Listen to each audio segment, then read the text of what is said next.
Hi, everybody. Megan Thompson here with Megan Thompson Coaching, and I've got Jamie and John here to share with you how they broke out of the meltdown cycle. 5 meltdowns a day they were dealing with on a regular basis.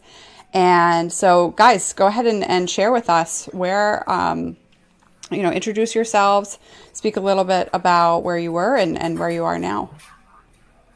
Okay. Hi, I'm Jamie.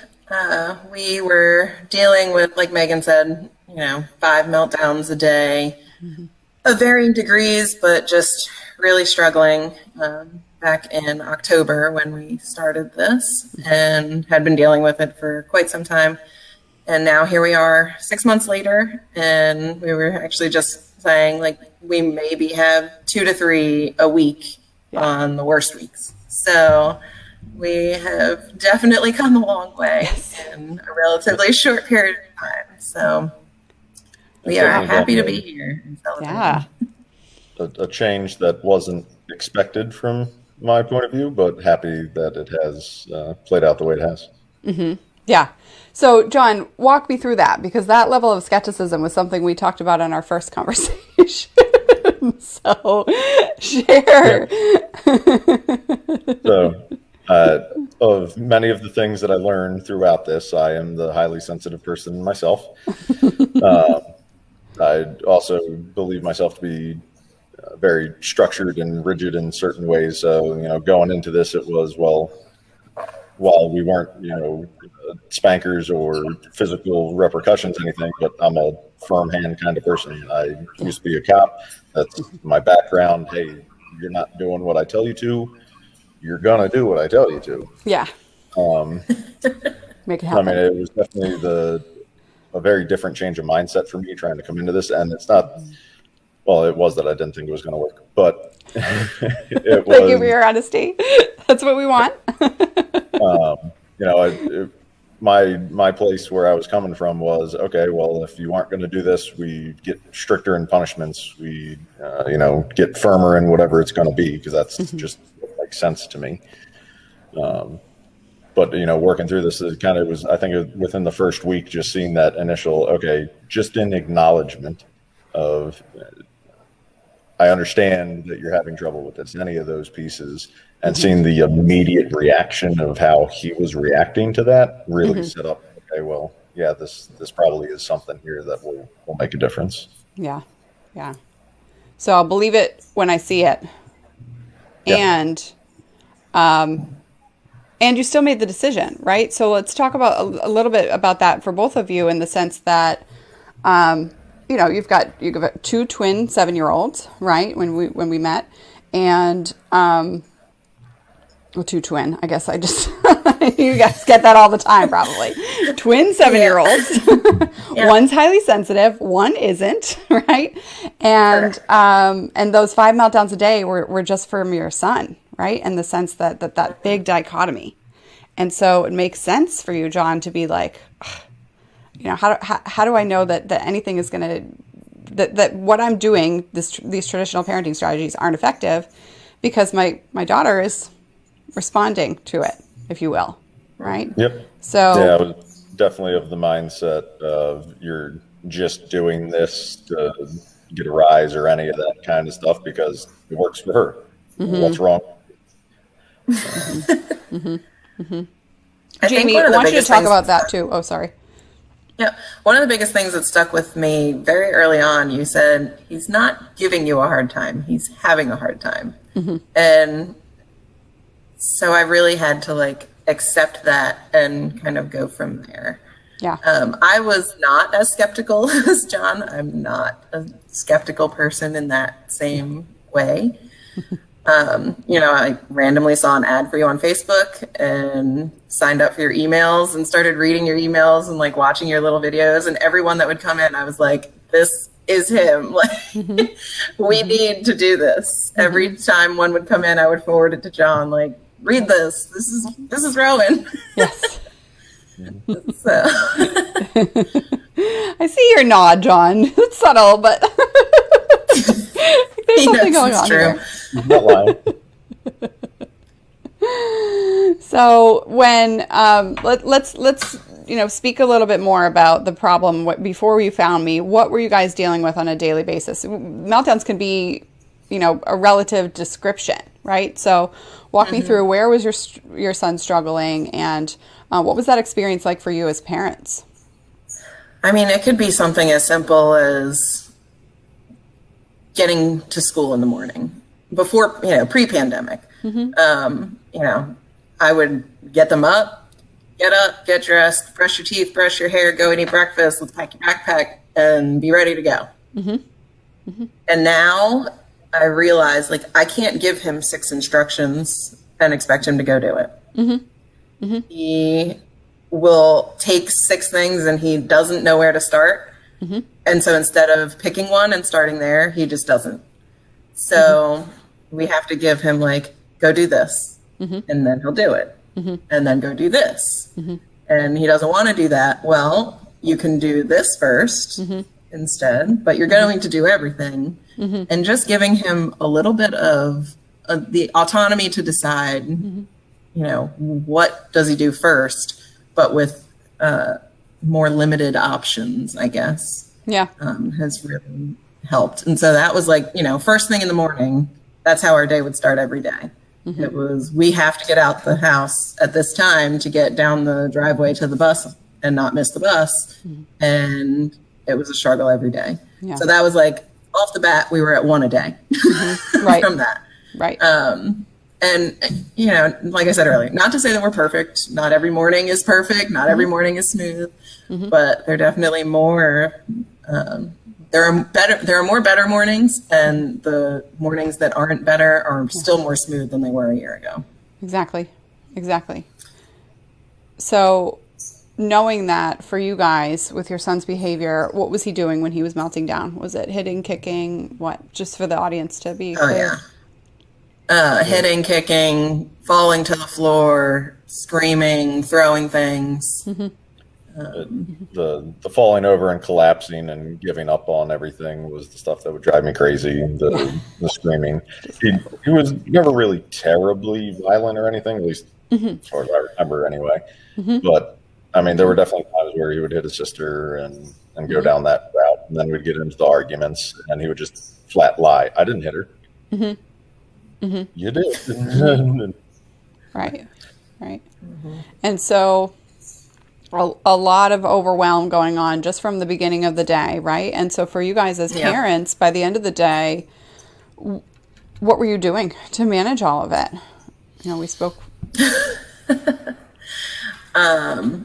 Waiting for bedtime every day. I was like, all right, 3 hours till bedtime. Counting down. And I remember when they were really young, somebody told me appreciate the days, because the days feel long, but the years go by really fast. And now we're here, they're 8, and I totally tell people the same thing. When they're screaming, crying all night long and keeping you up, and you just want to get through that stage, don't wish it away. And I was definitely at that point, just wishing every day, just get us through this day. Maybe tomorrow will be better. And it wasn't.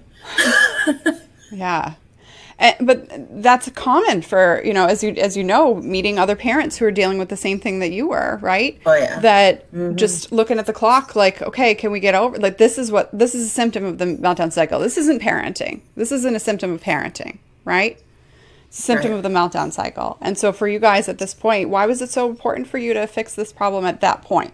Rather than just waiting until they grew out of it, because you were hearing all these people to just appreciate the days, right? Right. It was, I'll let John go first. Without letting it get, before it got worse. I mean, I know there were 1 or 2 times, or it might have been more, I don't know. But I know there were times where he would have his meltdowns. He's the worst kid ever. He can't do anything right. And he got to the, I just don't want to be here anymore. And those just killed Jamie. He had a real hard time, and not that I didn't, but I also heartless and don't care. So it's, we saw that happening and didn't want it to be where this becomes his daily thing, or God forbid he actually try and do something. I don't know. Yeah. Right. So acting. We also, we live really close to family members. My sister-in-law's next door. My mother-in-law's down the street. And I wanted to be able to say, yeah, go over there. Yeah. And we had gotten to a point where they would ask to go over and I would find any excuse not to let them. And, that wasn't fair to his sister either. Right. But it was, I don't want to put that on them to have to deal with, if he were to get into that, cycle and none of us knew how to deal with it, but we were at least used to it almost. We started to just kind of look past it and ignore it. And like I said earlier, hope that it went away, and they weren't there. So when it would happen with them, it definitely, opened my eyes. It happened with my mom when they were visiting last summer, and she took them to her house for 2 weeks, and she would call me like, what, this is so much worse than last year. What has been going on? It's like, honestly, I have no idea. And throughout this whole last 6 months, every time I get on the phone with my mom, I'm like, Mom, listen to what happened. This is what we did, and this is how it worked. And she's been a huge cheerleader for me. That's awesome. Yeah. Completely different dynamic, right? Feeling backed into a corner with no respite because of that guilt of and fear, right? The fear of how your relatives will care for him, but also how he'll respond and relate to them, and the guilt around, I don't want to put that on my relatives. And so it keeps you stuck, it keeps you trapped in your own home, on top of the fact that there's a pandemic, right? So I can't imagine that you were sleeping well or responding calmly to your kiddo when you were struggling with that as well, just knowing that. So the pandemic definitely heightened everything. I think we were around each other 24/7, and we didn't have any way to escape. I couldn't escape and go to work. I couldn't escape and go. We all do Taekwondo, and we couldn't go to our Taekwondo classes and like get out my aggression on a punching bag. Like, it was definitely a factor in what made it devolve into the level that it was, and why we looked for something to improve the situation. So you mentioned earlier that you found me, you found us through the Facebook ad. With that being said, what did you try before, right? So we already heard from you, John, just my way or the highway. Come on. Even if you're struggling, it's not going to, you still need the objective to be met, right? So being outcome oriented as a parent, and that leading to using traditional strategies. But what else? Because I know there was a big dichotomy for you two when we first met on the phone of having differing perspectives of what was going to work, right? So what else were you trying? Everything. So we were definitely the good cop, bad cop, right? John was literally predominantly bad cop, and I was predominantly good cop. So when John would say my way or the highway, they would come running to me, and I might give in. Yeah. So, definitely just the traditional parenting, the stuff that we grew up with. Yeah. Like John said earlier, we are not spankers. We don't use corporal punishment really in any way, but it's you are crying on the floor because you don't want to brush your teeth, then you don't get to do anything fun for the rest of the day. Right. Or the threats of taking something away or whatever. But I will admit that I am a little bit more soft in that way, and I might not follow through, which is definitely not the best thing for either kid, but specifically for Rowan. But in regards to like the natural consequences, having that follow through versus, having something completely unrelated being associated with a punishment just doesn't connect the dots for him. Yeah. We would do the go to your room, nothing fun, any of that. But then she would give in 5 minutes later, and that would drive me insane too. And it's like, he's never going to learn when you don't actually punish him for anything. But it was that, strict mindset of he needs to be punished. He's not doing what he's supposed to do. Right. I mean, she had also found, whatever books online, how to treat your anxiety child, how to listen to your child, how to whatever. And she would send me all of them, and I would or wouldn't read them. And then she found this. So what? Actually, I have a book right here. The last book I bought before we found you. Oh, yeah. So I was like trying any book, any book I could find, any online thing that I could find, and nothing would stick. Right. And so the difference between, because there's some good nuggets in that book. It's not a knock on the book. It's a matter of the like what works, right? What's relevant. But it wasn't. It never got us to the root of the problem. Yeah. It was treating the symptoms instead of treating the actual trait. It was, trying to stop the meltdowns, but not actually knowing why the meltdowns were occurring. Yeah. Yeah. Or, he's super smart, but he can't do 6 things if I tell him to do these 6 things. And why not? Yeah. Right. Right. So, whereas, like you said earlier, our daughter, they're twins. They're very similar in many ways. Yeah. But if I give her a list of 6 things to do, she goes and does them. And doesn't question and doesn't, get distracted after doing half the first thing. Right. Or not being able to even begin. Yeah. So what about that approach? Slowing down, shifting, understanding from the root. In terms of some of the few things that I taught you at the beginning, guys, what did you notice that you were super skeptical about or that threw you for a loop? And, let's speak about that in that respect. What surprised you when we first got started? I think how quickly things shifted.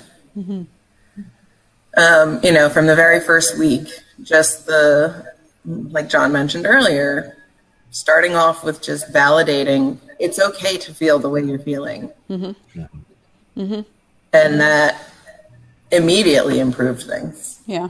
Within the first week to 2 weeks, we were down to maybe 1 a day, just with that simple change. Right. And that's definitely been the most surprising thing to me throughout the whole thing was how quickly they did reduce. They didn't immediately go away completely, but immediately reduced in the frequency.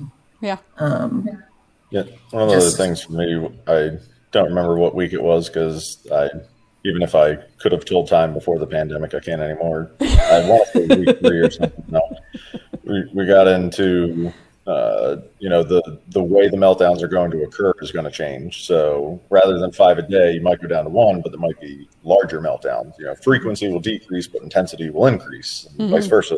Kind of how we went through this roadmap of you planned it out, and it was exactly what happened. Again, part of my skepticism just going into the whole thing of, was this going to work? And like you said, the validation and acknowledgement made a big difference. And it's like, okay, this is working. And then the intensity went up. It's like, this is okay. What are we doing? But just packing it all into one meltdown. As you continue to go through it, it changed and it was different, but it still was gradual steps getting better over time. Okay. So what allowed you to override your skepticism, John, to allow that you could feel skeptical and make changes anyways and take action anyways? I mean, for me, I can be skeptical of something, but it kind of nature of what I've done in my work life, I'll still try whatever. It's one of those proof is in the pudding kind of things. I can not believe something will work, but I'm quick to adapt and change is at least what I feel about myself. So the fact that we saw results basically immediately was, okay. And then when things seem to get quote unquote worse from an intensity standpoint, but you were calling it out, well, this is what we're going to expect. And here's the next thing you're going to see. And immediately that was the next thing that we saw. It's again, the proof's in the pudding for me kind of a deal. So that's, I can be skeptical, but as long as we're seeing something change, then cool. I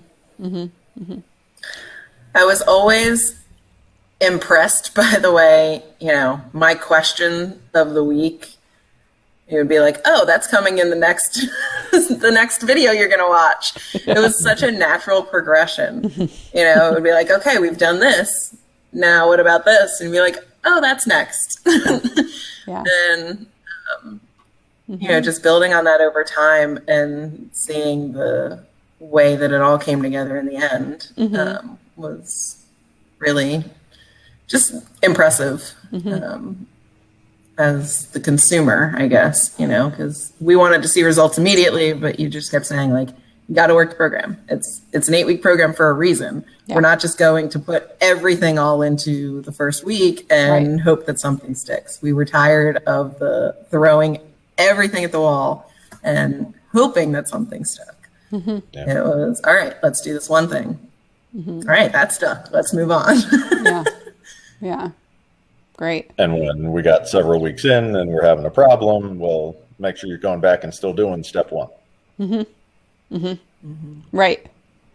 So the difference between throwing things at the wall to see what sticks, right, and the reassurance that following a recipe gives you, and noticing that when you follow a recipe, say, for example, we just use the cake example, right? You put the eggs on the icing, you're going to end up with salmonella. We talk about that all the time, right? It's also true that if you remove the baking soda from your brownies halfway through, your brownies are going to taste like crap, right? And so the systematic incremental changes, as I mentioned, we were talking about a book earlier, like, it's not that stuff in that book isn't relevant. It's that they all need to be compounded upon, right? And so what I'm hearing from you guys, both of you, is that the proof is in the pudding, but it's also in the recipe, in a system. The difference between a tactic and following things to build foundational skills upon each other, right? So for you guys at this point, I want to speak about, if there's anything else that you wanted to add about your experience, or what was it like? I have 2 questions, actually. Learning alongside other parents as well. We can talk about that too. I would say the other parents thing was definitely a big help for, I don't remember people's names either, but, some of the husbands, fathers that would be on the calls, and she would look at me and just be like, he's you. Yeah. Yeah. Pay attention. We're experiencing the same thing, and we're having the same difficulties dealing with it. And, there was military background fathers on there. It's like, let's get this done in order. What's the deal? That's that strict kind of background. And it all, just seeing that you're doing the same things, but you're getting through it together definitely helps. Right. You can go. Yeah. Before all this, we definitely felt on an island. Yeah. It's one of those things that I feel like you don't talk about, right? You just try and get through it. You deal with the stares when you're out in public, and when you're at home, you just hope the windows are closed so nobody can hear what's going on. Yeah. But getting into the group and hearing, all of us are experiencing this, basically the same thing, just in different scenarios.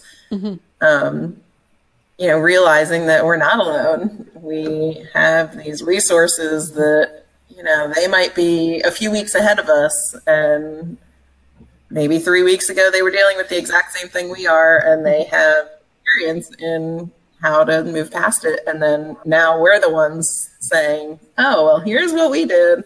Yeah. And it definitely helped us get through things that we were struggling with, that you're doing the same thing. And now, like, I'm in a lot of mom groups on Facebook, and I see highly sensitive child descriptions all over the place. So I'm like, have you ever heard about this? Because I didn't know it existed until last summer, and I would have appreciated knowing about it earlier. Yeah. So I'm not going to tell you your kid's highly sensitive, because I am not trained in any way to do that. But this sounds like what we were dealing with. So look into this. Yes. You can't unknow what you know now, right? So noticing, I mean, it speaks to the challenges that we see for parents of sensitive kids, right? Your kid's not broken, right? It's that, even the title of that book, that it implies that there's something wrong and pieces to pick up, right? and to fit the puzzle together. Now, in parenting, you need a puzzle, right? You need to have all the pieces managing and to support your child. However, your child is not shattered. Your child is not in pieces. He just needs help in learning the skills to support himself and staying and staying calm and managing that and feeling good about himself. So I want to speak about that too, because when we first got started, 5 meltdowns a day, that's 35 meltdowns a week, right? On max end, right? And then we're moving to on a really tough week, 2, 3 in a week, right?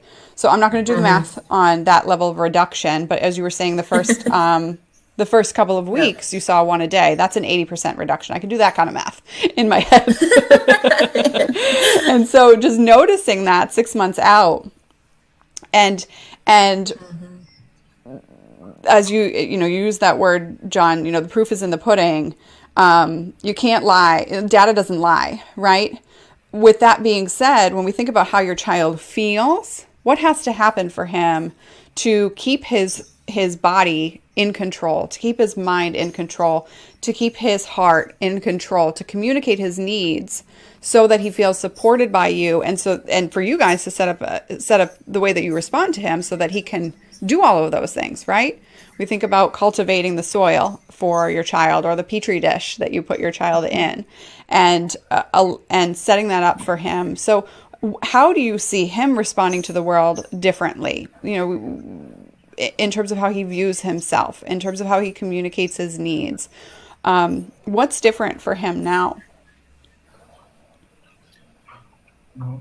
I would say one of the big ones is when you can see him pause for a minute and actually try and think of an answer. So we still get a lot of, well, what are you feeling? Nothings. I mean, that's still a thing that happens all the time. But there's a bunch of other times where you can see him internally doing the struggle and trying to figure out the words of, well, I'm feeling, frustrated, angry, upset, whatever it may be, that we could never put words to before. Yeah. But even can you do something for this? Can you do this for me right now? He'll pause for a minute and then say, no. It's not the immediate no. You can tell he thought about it for a minute. Yeah. Like, no, I really can't do this at the moment. Yeah. I need to sit. Or he's come out and said, I need a minute to myself. And just being able to express those kinds of things we never had it before.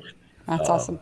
But that's made a world of difference in our ability. Then him giving that pause allows me to kind of come down from my escalation too.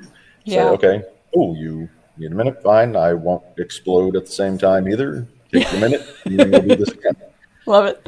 Yes. I can say for me, it has also improved my ability to deal with John's highly sensitive traits because we've been together for a long time and I am not highly sensitive.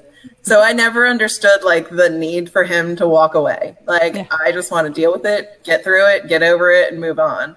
Yeah. And there have been countless times where he's just gone upstairs, whether he takes 5 minutes, 10 minutes, 30 minutes, whatever it might be. And then he comes back like a completely different person. And I'm like, but I still want to deal with it.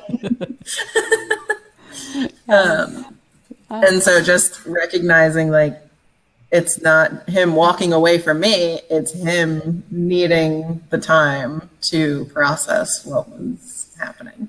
Yes. And so being able to apply that to Rowan as well, there have been so many times where, he's dealing with whatever it might be, disappointment or frustration, and he just brings himself upstairs and, maybe 10, 15 minutes later, he comes back down and exactly like his dad, it's like it didn't even happen. And notice that there's a big difference between processing an emotion and being able to move on so that it doesn't reverberate, right? It doesn't just vibrate through the whole day and you cut the tension through the knife even if it's over, compared to, okay, I'm over it. Big difference, right? Pretending that it's over and being legitimately over it. Yep. So, John, what is that like for you to know now that you are a model for your son in skillfully managing his emotions? Difficult because I still don't do good with it. There's been times where, we go through whatever the meltdown issue, anything is, and then I feel like we can get to a true kind of heart to heart at the end of it, where he's like, "Yeah, no, I understand. You're right. I was mad about whatever," and then trying to explain, okay, I'm glad you understand that. Now here's why I was feeling this way, Yeah. and then that helps him kind of understand. Yeah, you're right. My trying to make you angry, I see why you would get angry. Okay. The fact that you can acknowledge the fact that you only said that just to get a rise out of me in this case, or you initially got upset because you fell and hurt yourself, but then when I asked you what was wrong, you didn't believe I was actually asking what was wrong. You thought I was criticizing you or any of those things. It gives the opportunity for me to try and model it. And like I said, Yeah. It's difficult. I know I don't always do a good job of that by any stretch, but trying. There's a difference between perfection and moving towards an outcome, right?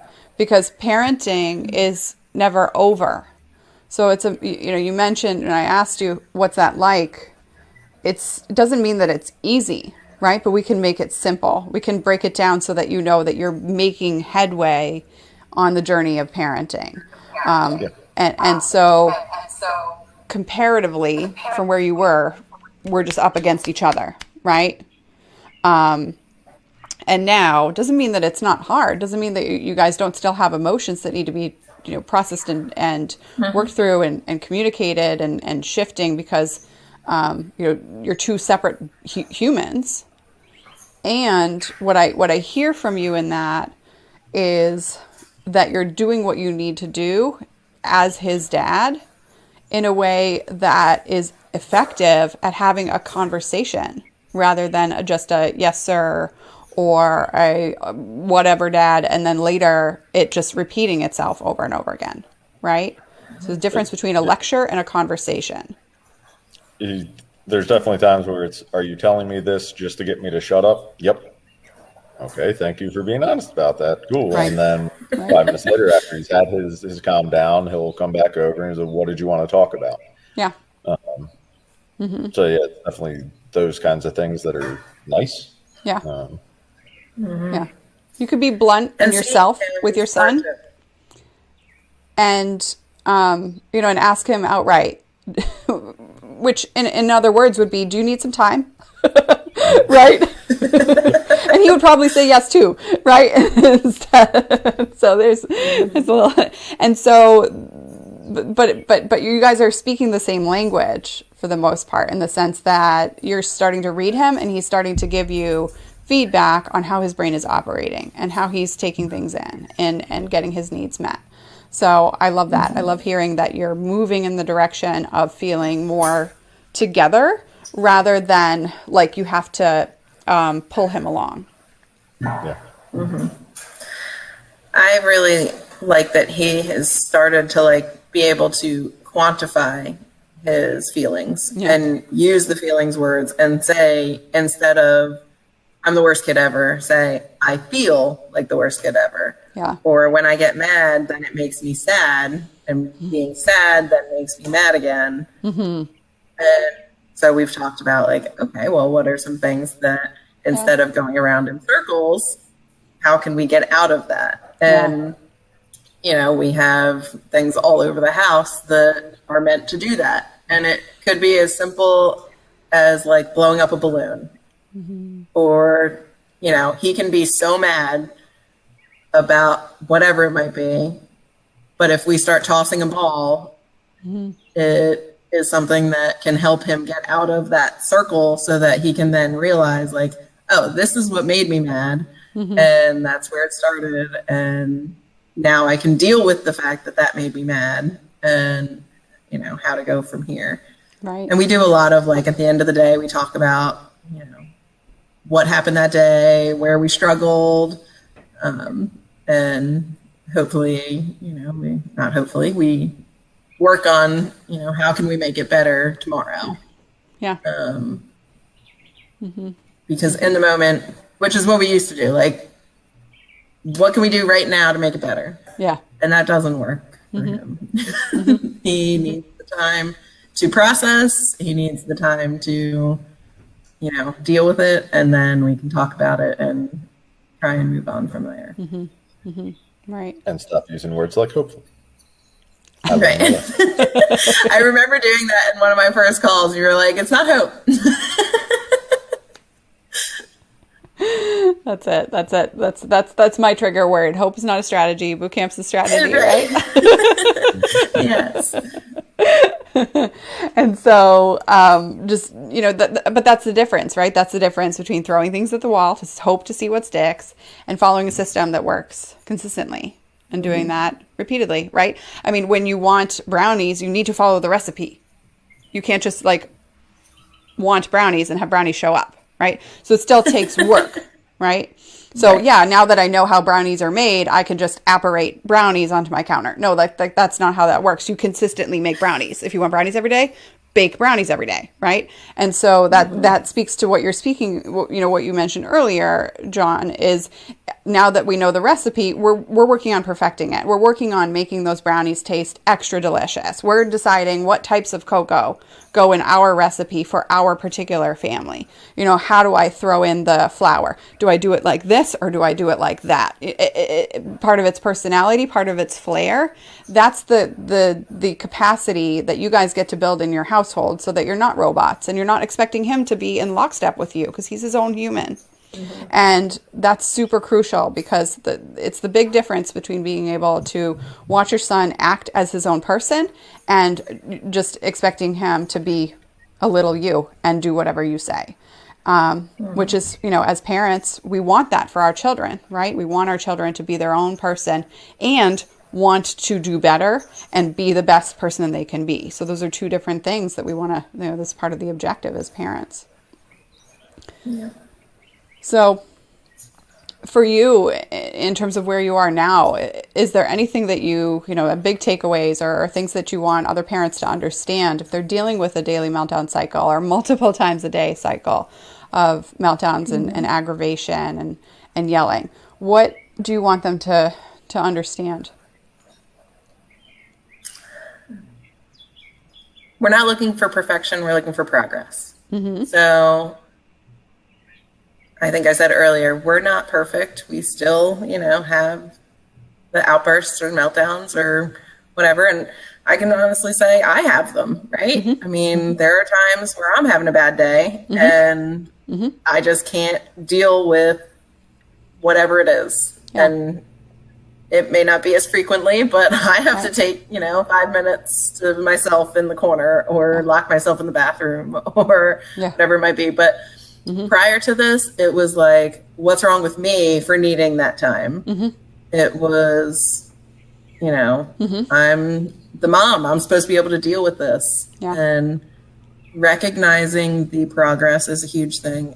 And recognizing the good things that are happening. We're so focused on the negatives. Yeah. And, the things that they're doing wrong or the things that they're not doing the way we want them to or anything like that. And, recognizing the good things that are happening throughout the day instead of just focusing on the negatives is definitely a great place to start. For me, I would say it's that it obviously can get better and it doesn't take a lot to see improvement. Like we already talked about, just even in that first week, you can see that initial improvement and that was literally nothing. All it was acknowledging and validating. From the littlest amount of effort in the beginning, you can make improvements and then obviously build on the recipe, continue each week through the program. But the second part of that being it's not an immediate change. So it's little bits of progress over time. And it takes how many days to break a habit, how many days to build a habit. And this is a long-term strategy here to make this last, not a fix to just try and fix something. Right. But it doesn't take extreme effort. It's little bits and pieces, but just keep building little bits and pieces over time. Awesome. So noticing that, being able to zoom out, take a big picture perspective that you're never going to stop parenting your kids. And it doesn't need to be this hard, right? When you have a system, when you have a strategy of slowing down yourself, then slowing down your child, being more playful, communicating their needs more effectively, setting up so that you're preventing the meltdowns, right?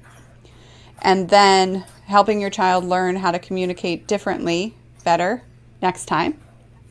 Those components over and over and over again is how you get to where you are now and continue to grow. Because the objective is for you guys to raise children who are experiencing their emotions in a developmentally appropriate way, right? So just like adults feel feelings and get mad and frustrated, we're not expecting your 7-year-old, now 8-year-old, to never feel mad, to never raise his voice, right? To never stomp his foot when he's upset. That is a robot. And we don't raise robots, right? What we're doing is helping him feel like he's capable, like he can creatively solve his problems, that he is doing the best he can and he can do better. And alongside his twin sister. And that he's not, just because he's a different kid doesn't mean that he's wrong or there's something wrong with him. So I love that. All right, so for parents who are struggling with the daily meltdown cycle or multiple times a day, we recommend that you book a call with us, have a conversation with where you're stuck. We'll cover on that phone call whether or not we're a good fit to support you, and if that's the case, we'll tell you how that works. And if we feel like there's something that's more efficient or effective, then we'll steer you in that direction. Because for the parents who need this level of support, we walk you through what that looks like, and then you get to make that decision on your own. As we already hear, Jamie and John did that, despite their skepticism, or despite John's skepticism. That has to be your choice, right? Last anything before we wrap up today? Just go for it. Book the call. Yeah. Don't wait the months that we did to book the call. Book the call and find out if it's going to be the right thing for you. Because I wish we'd done it sooner. Oh, okay. All right. Well, thank you very much. Appreciate you guys, and just happy to serve you and see continuously how you grow.